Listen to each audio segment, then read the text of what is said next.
दोस्तों नमस्कार। विश्व के इतिहास को अगर हम समझने का प्रयास करेंगे तो लगभग 60 के दशक के बाद विश्व की राजनीति तेल के आसपास ही घूमती नजर आ रही है। इसकी वजह से कई देश कंगाल हुए हैं तो कई मालामाल। आपको अरब देशों का तो पता ही होगा, उन्होंने इसी तेल को बेचकर अकूत धन कमाया है।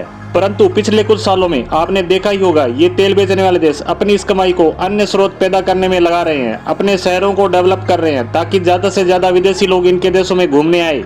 इसी तरह के अन्य आय के स्रोत भी पैदा करने में लगे हैं। वहीं कई अरब देशों ने पश्चिमी देशों में अपना पैसा इन्वेस्ट किया है, वहां की बड़ी बड़ी कंपनियों में हिस्सा खरीद रहे हैं। इसका भी एक बड़ा कारण है और वह है दुनिया धीरे धीरे तेल से अपने आप को ट्रांसफर करने में लगी है। आने वाले एक दशक में विश्व के कई देश तेल का उपयोग बिल्कुल भी बंद करने जा रहे हैं। दुनिया धीरे धीरे इस तेल खर्च को कम करने का प्रयास कर रही है, जिससे इन तेल निर्यात करने वाले देशों की कमाई हद से ज्यादा कम होने की संभावना है। इसलिए अपनी कमाई को बनाए रखने के लिए अन्य रास्तों की तलाश करने में लगे हैं। पूरी दुनिया तेल की जगह अन्य एनर्जी सोर्स को तलाशने में लगी है और जिसमें से एक महत्वपूर्ण है लिथियम आयन बैटरियां। यह आने वाले समय में एनर्जी सोर्स का भविष्य होने वाला है। साथ ही पूरी दुनिया की राजनीति भी तेल की तरह आगे इसी पर चला करेगी। धीरे धीरे पेट्रोल डीजल से चलने वाले वाहन बंद हो जाएंगे और इनकी जगह लेंगे बैटरियों वाले इलेक्ट्रिक वाहन, और इन बैटरियों के लिए चाहिए होगा लिथियम आयन। जिसके पास यह लिथियम होगा वह देश पूरी दुनिया पर राज करेगा। इस मामले में अभी तक भारत काफी ज्यादा पीछे चल रहा था। मात्र अभी तक भारत में 14,000 टन लिथियम भंडार थे।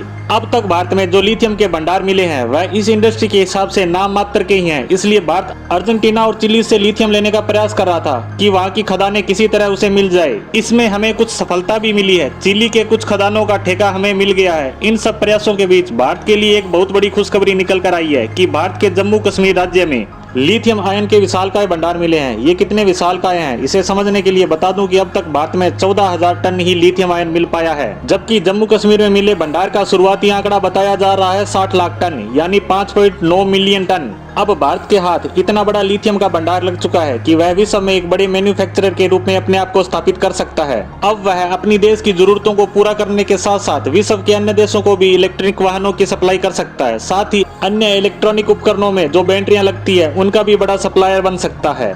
अब हम चीन की तरह भारत में सस्ती बैटरियों का निर्माण करके अपनी जनता को सस्ते इलेक्ट्रिक वाहन उपलब्ध करवा सकेंगे। साथ ही इस क्षेत्र में विश्व के अन्य देशों के साथ कंपटीशन करने में सक्षम होंगे। परंतु अभी तक हमें इतना लिथियम नहीं मिला है कि हम विश्व के अग्रणी देशों में शामिल हो सके। इसके लिए और लिथियम आयन के भंडारों की खोज करनी होगी। वैसे अभी तक यही कहा जा रहा था कि भारत में लिथियम आयन के भंडार है ही नहीं, क्योंकि अभी तक की हमारी खोज में इसे लेकर निराशा ही हाथ लगी थी। तभी भारत अपने यहाँ इसकी खोज को छोड़कर अन्य देशों में इसे तलाशने में लगा हुआ था। अब हमें भारत में इसके विशाल भंडार का पता चल गया है तो इसे भारत के अन्य क्षेत्रों में खोजने के प्रयास किए जाने की संभावना बनी है। आने वाले दिनों में इससे संबंधित कोई भी नया अपडेट आपसे जरूर साझा किया जाएगा। इसी के साथ आज की पोस्ट को यहीं विराम देते हैं। धन्यवाद।